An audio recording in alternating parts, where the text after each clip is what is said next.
solis, ius sanguinis, ou critério do sangue, ou critério do solo. E aqui, um critério pode ser administrativo ou judicial.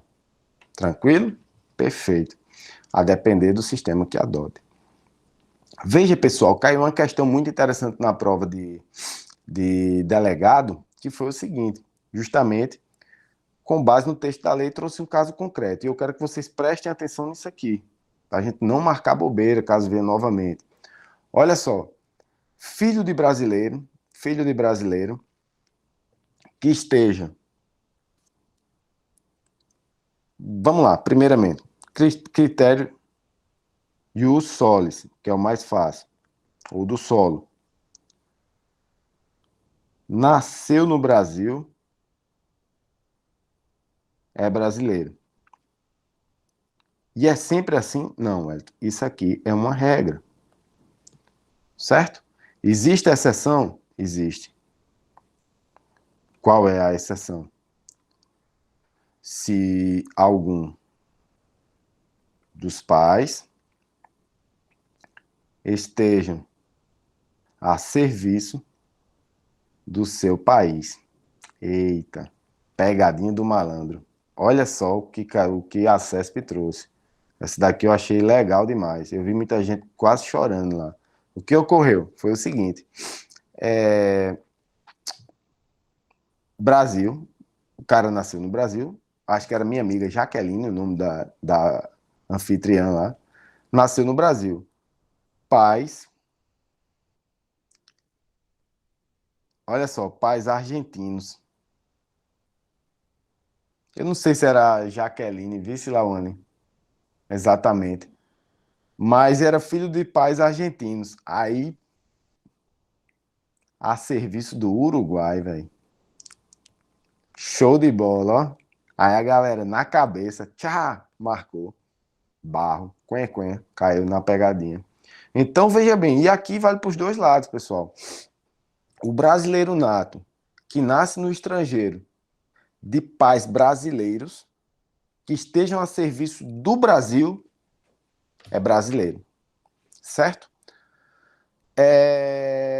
Vice-versa. O critério aqui está lá no 12, é a mesma coisa. Filhos de estrangeiros que estejam a serviço de seu país, aí olha lá, pessoal, vê qual é o país. O infeliz está ligando para mim de novo. Vê qual é o país que ele está, monta uma tabelinha, né, para não perder a questão, briga com a questão e vai dar certo. Tranquilo? Perfeito. Que mais aqui a gente pode ver rapidamente? Olha só, eu quero que vocês prestem atenção no artigo, no parágrafo 4º, que trata da perda da nacionalidade. Né?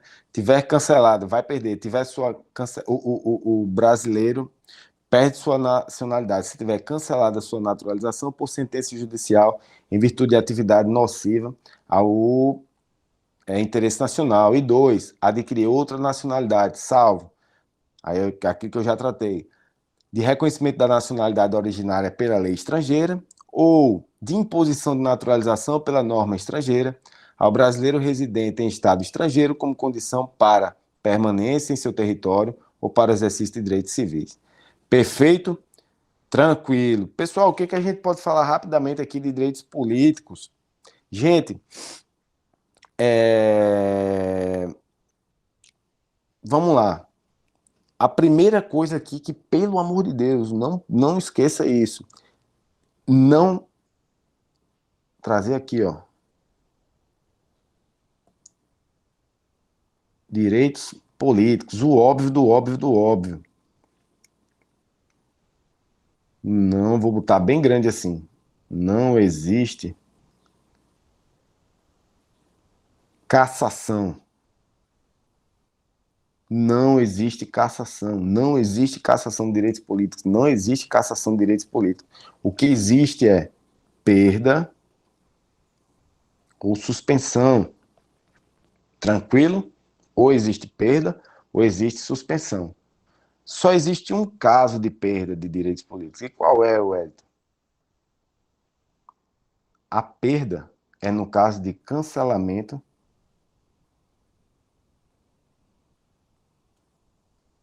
da naturalização.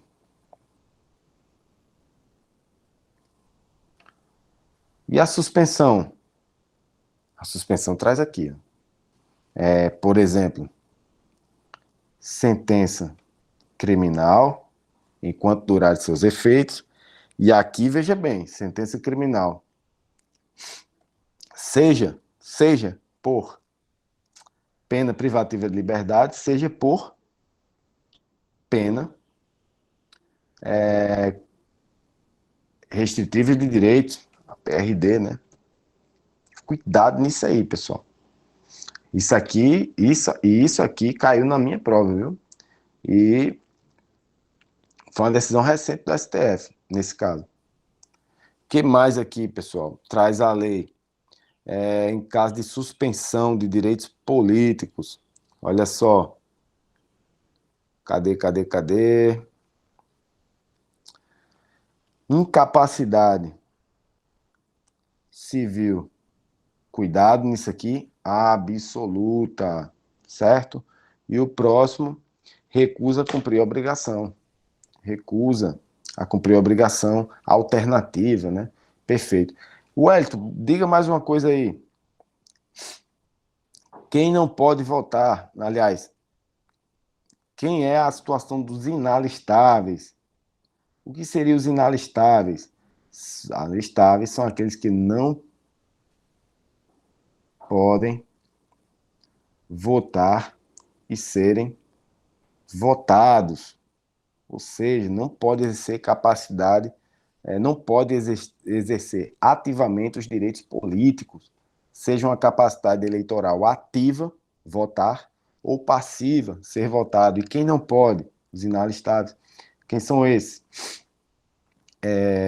Os conscritos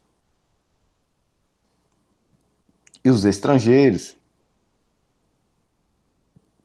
Perfeito, tá até aqui tudo tranquilo, né? Que mais aí, pessoal? Quem é o voto no Brasil? Ele é obrigatório? Pergunto, o voto é obrigatório? Sim, o voto é obrigatório. Para quem? Maiores de 18 até 70 anos, certo? Até. Quem é o voto relativo? Ou seja, que não é obrigatório? Maiores de 16 anos e maiores de 70 anos. Tranquilo? Aqui no caso é no maior de 18, menor de 70. Beleza, até aqui tudo tranquilo. Nada demais. Certo. Beleza, o que a gente pode agregar mais aqui para a nossa revisão? Rapidamente. Eu quero que vocês prestem atenção no parágrafo 8º, que fala do militar.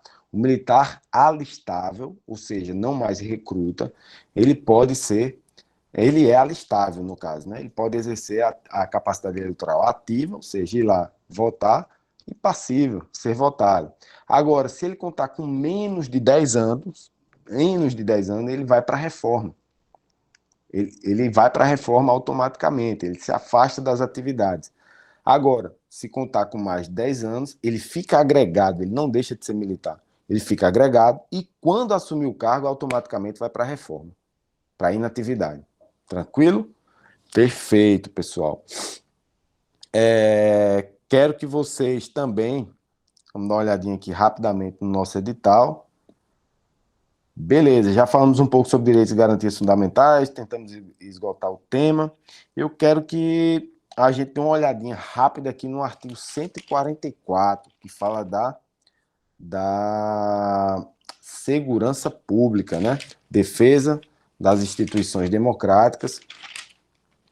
Joia. E o que você quer? Dar uma olhadinha aqui, Wellington, rapidamente.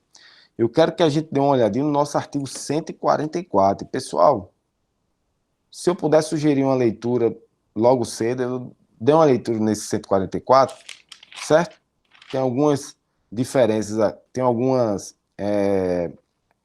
isso aqui é corriqueiro demais em prova, tá ok?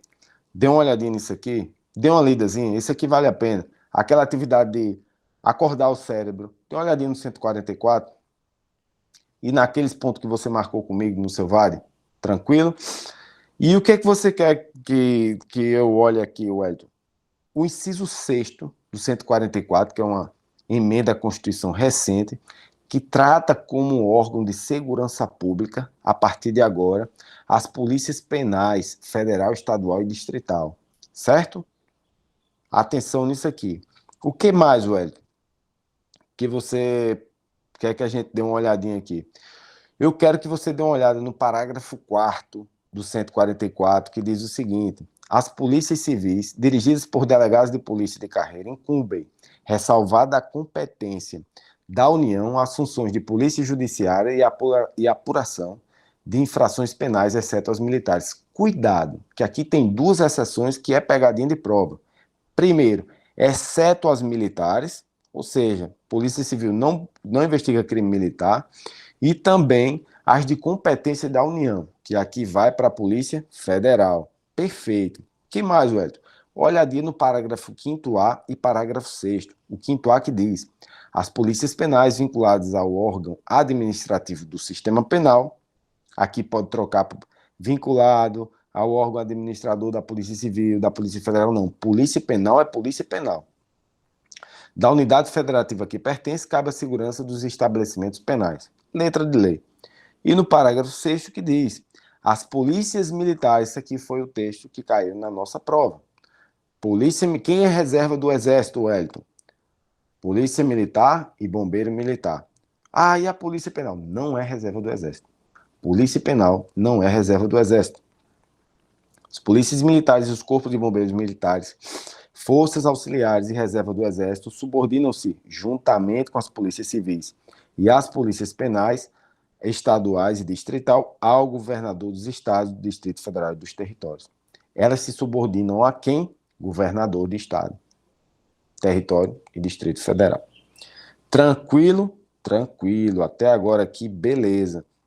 O que mais aqui você quer dar uma olhada? No parágrafo 10 também, ó, que diz que a segurança viária exercida para a preservação da ordem pública e da incolumidade das pessoas e do seu patrimônio nas vias públicas, certo? Cuidado nisso aí. Polícia viária, o que você quer dizer com isso? Que a polícia viária, ela preserva a ordem pública. A segurança viária, melhor dizendo, não é polícia viária, a segurança viária, ela preserva a ordem pública. Tranquilo? Perfeito. Que mais aqui, pessoal? Vamos dar uma olhada também. Aqui, ele traz também defesa do Estado das instituições democráticas, certo? Mas com restrição justamente à segurança pública, à organização da segurança pública. Tá ok? Ele trata exatamente disso aqui. Então, por isso que eu não elegi aqui para a gente dar uma olhada no estado de defesa e estado de sítio, porque ele traz, olha só, 2 pontos do estado de defesa e instituições democráticas. Perfeito. Mas ele restringe, ó, a segurança pública e a organização da segurança pública. Só se a CESP inventar e for cobrar para mim estado de sítio e estado de defesa. Né? Quando ele quis, ó, nos direitos e garantias fundamentais, direitos e deveres individuais e coletivos, ele restringe. Se ele colocasse isso aqui sem essa parte, ó, digamos, sem essa parte aqui, genericamente, beleza, a gente exploraria, certo? Como ele não fez, presumo que de boa fé ele também não vá tirar onda com a nossa cara, né? Que aí também, porra. Beleza. Pessoal, o que a gente pode dar uma olhadinha mais aqui? Gostaria de ver com vocês rapidamente, mas muito rapidamente, a questão da Declaração Universal dos Direitos Humanos, certo? E quero que vocês marquem rapidamente aí no seu VAD, né? Eu anote aí agora alguns artigos que eu trago para vocês aí. O primeiro deles é que eu quero que vocês leiam depois o preâmbulo dessa declaração. Uma olhadinha lá, porque sempre eles pedem alguma coisa de prova. Lembrando o seguinte, ó, que isso aqui não é um tratado. A Declaração Universal de Direitos Humanos de 1948 não é um tratado, mas é como se fosse uma recomendação em forma de resolução. Anote também, meus amigos, deixa eu colocar aqui rapidamente para a gente fazer algumas anotações aqui da DU, DH. Opa. Declaração Universal de Direitos Humanos. Primeiro, que ela é uma recomendação, né? Em forma de resolução. Isso quer dizer que ela não é um tratado. Cuidado. Informação simples que pode pegar a gente em prova. É uma norma de ius cogens, ou seja, é um direito cogente que quem assinou essa carta ela precisa ser vigente em todo lugar. Ela opera, ela tem aplicabilidade, certo? Pois bem, e quais são, Wellington, os artigos que você quer que a gente dê uma olhadinha? Primeiramente, eu quero que você dê uma olhadinha no artigo 1º. Todos os seres humanos são livres e iguais em dignidades e direitos, são dotados de razão e consciência e devem agir em relação uns aos outros com fraternidade. Quero que no artigo 2º você marque um asterisco aí. No número 1, todo ser humano tem capacidade para gozar os direitos e as liberdades estabelecidos nesta declaração, sem distinção de qualquer espécie, seja de raça, cor, né, sexo. E aqui está um princípio da universalidade. Olha só que legal. Sem distinção de qualquer, por espécie, né, de raça, sexo, idioma, religião, opinião política, enfim. Quero que você dê uma olhadinha aqui também no artigo 9º. Artigo 9º é imprescindível, que diz: ninguém será arbitrariamente preso, detido ou exilado. Está aqui, ó, artigos 9º, artigo 9º. Quero que você dê uma olhadinha depois. Tudo rápido, tá, pessoal? Não é hora de aprender, é só dar uma olhadinha. Isso aqui é bem tranquilo, letra de lei. No artigo 13, no número 2, que diz: todo ser humano tem o direito de deixar. Esse aqui eu quero que você grave. Direito de deixar qualquer país, inclusive o próprio, a este regressar. Cuidado nisso aqui, certo? O que mais, Wellington?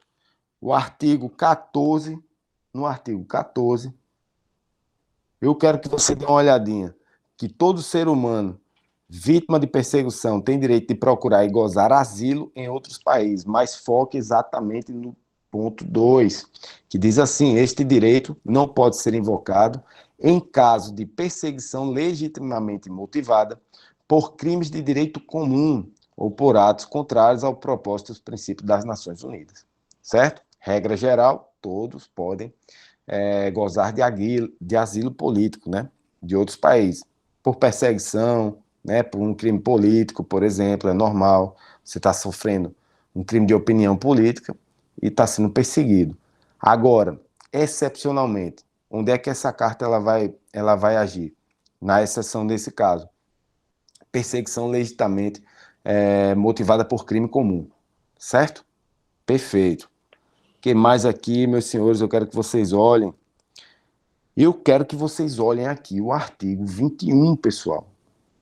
Imprescindível. Item 1, 2 e 3, mas principalmente 1 e 3. Vou colocar aqui 1, 2 e 3. Não vai demorar nem 30 segundos para ler isso aqui. Que diz assim, ó: todo ser humano tem o direito de fazer parte do governo de seu país, diretamente ou por intermédio de representantes livres e escolhidos. E o que diz o 3?